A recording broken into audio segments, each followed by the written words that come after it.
I think I absolutely love the gumshoe system. I think the fact that it hasn't needed a huge update since inception, which I think the Trail of Cthulhu came out in 2008 or something like that, Yeah, that sounds about right. and it's lasting solidly. But why go for it? Apart from the fact that clues wise, it makes it very easy. What have you done with the system? hmm So the specific gumshoe system that I've used is Quick Shock, because I think that works particularly well uh, with sort of the Macanuva. So that was used with the Yellow King. So this is where you have, shock cards and injury cards and things like that, where it's not so, I guess, pulpy. It's more just a real build of dread, and that's definitely what attracted me. I really love the Yellow King, um, the system that they've got there, and how they've tweaked the main gumshoe system. Um, so I wanted to be careful not to just kind of throw things out there, because the reason I chose the system is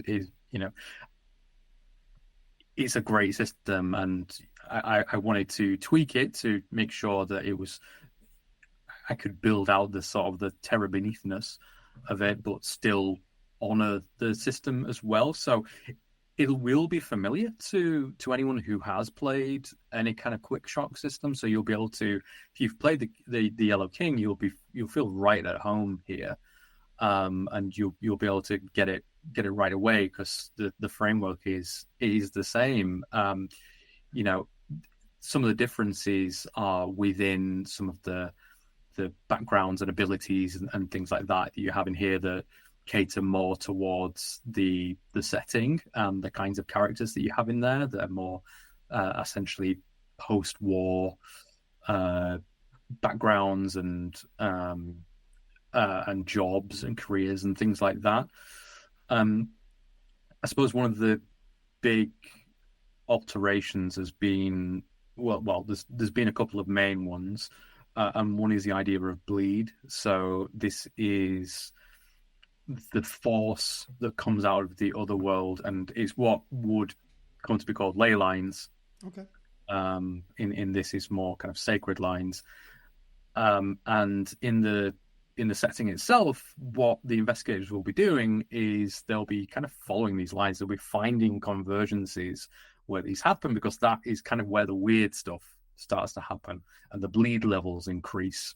Now, that bleed is a mechanic, and it's not a player-facing one. So the players don't necessarily know what level of bleed it is. So it's between 1 and 3. Obviously, the GM does. What the GM can describe is physiologically, how does it affect the players, the investigators. So what happens is, when you go into an area of bleed, so say if it's bleed 1, you might just start feeling the hairs stand back on the back of your hand, on your neck, and things like that. And as bleed goes up, colors might start to become more vivid and things like that. So ultimately, what happens is the mechanic of bleed actually changes the way that enemies work. So the higher the bleed, generally the tougher the enemy, or they might unlock certain abilities and things like that.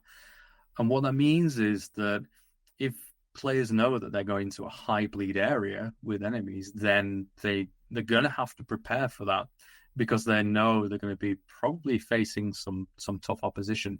If they can find a way of getting them out of that situation, then that's a tactical way around that, and maybe they can actually bring down the bleed levels. So that has an impact on it. The other thing, and this also feeds into bleed, is sorcery.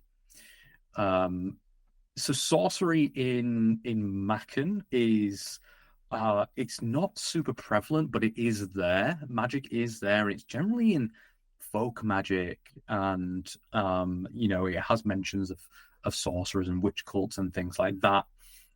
So the kinds of stuff that you'll be doing there is things that you might expect from, say, a Lovecraft type game where you're sort of binding godlike avatars, and you're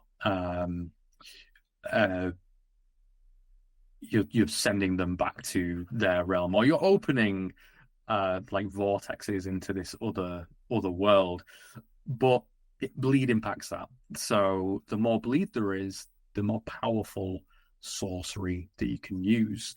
However, the more powerful sorcery you can use, the more likely you are to become corrupted by that sorcery. There's a whole thing in Machen about the corruption of the soul. And really one of the ways that happens here is that if you want to lower the bleed level, you could do a spell for that. However, you might gain shock cards from it. Something might happen to you. If you're trying to bind an avatar of the great god Pan, for example, then you potentially become corrupted yourself. And that's never a good thing. So really, it's that interplay between bleed, sorcery, and how the antagonists work that is sort of my main fingerprint, I think, on the system itself. Otherwise, the system, as I say, if you're used to quick shock, you'll be able to just kind of come in and play it, and the rest of the rules are very simple. And you'll only be using sorcery when you come across something of sorcerer's origin, and in that case, you just read up the rules on that. So fairly straightforward, really. In terms of one of the things about GUMSHOE that I like was differentiation between sanity and stability. Are you keeping those two concepts in the game, or have you changed them somehow? Yeah, so sanity isn't necessarily a real focus with Machen. It is to some degree, which is why I've stuck with the shock and injury. But with the shock cards, it's more that something has creeped you out, or you find yourself in a location that it just doesn't feel right, and in that case, that's going to affect you personally. It's going to have an impact on your abilities, or it's going to not allow you to do certain things that you might be doing until you take a certain action actually in the fiction of the game to get rid of that card. So the way that sanity works is via shock, and I suppose it's a little bit more granular. So there's less, you go insane, but more you are steadily going towards corruption of your soul, and you're never going to be the same again. You could turn into a husk of a person, and something might inhabit your body instead. So and you end up becoming an NPC at that point. So that's kind of how it's balanced out. Really less of the sanity mechanics. What kind of characters can people play in the Terra Beneath? So the stock characters that you're able to do is you create your investigator using different kits. So you've got your occupation kits, and you've got your backgrounds as well. So you could play a pulp novelist, for example, who served as a medic in the war, or you could serve as an antiquarian who was once like a farmhand, or maybe you're a rambler or a journalist who you were born to nobility. And what happens is that those occupations, they determine essentially your abilities, the skills that you use, your investigative abilities, as we call them, which is if you have that ability and you use a clue and you want to search for a clue, and that clue or the ability is relevant to that clue and vice versa, then you will just get that clue. and that's part of the beauty of the gumshoe system. Whereas the backgrounds that you have are more of the things that you'll be doing if you're taking risks. So, for example, you'll be, rolling dice and spending points from your athletics or your composure or your first aid, for example. And that's where things can go wrong. So you'll never be using really your investigative abilities to do that, and then your general abilities will never really be used to get you clues. They're for two different things, and you also have pushes as well, which can kind of work really for both. You can use a push to get more out of one of your investigative abilities, or you could spend one to potentially help you disarm an enemy or something like that. So you've got those kind of stock characters that you can use. So generally, if you're playing with, say, 7 people, you'll have enough for a different character per person. But there are also rules in there for creating your own backgrounds and your own occupations as well by spending points. So if you want, you could do pretty much anything that you want, as long as it matches the setting and the game itself. One of the things that I noticed an awful lot of times when I play or read games that are based in kind of either Victorian or post-Victorian times is that an awful lot of authors try to keep the historicity in things like women were not allowed to do that sort of thing. How have you approached that level of inclusivity and diversity within the game? So there's a specific section in the character generation section, which is talking about how women and minorities were viewed, and specific acts that were put in place by governments. And really the philosophy is that essentially, if you're playing this game and you want everyone to be comfortable with what you're playing, and this is a world where there are gods coming, from another world to try and destroy civilization. You can have a woman be a police officer. Like, it's not, and actually historically, there were. It was quite rare, and so things like this.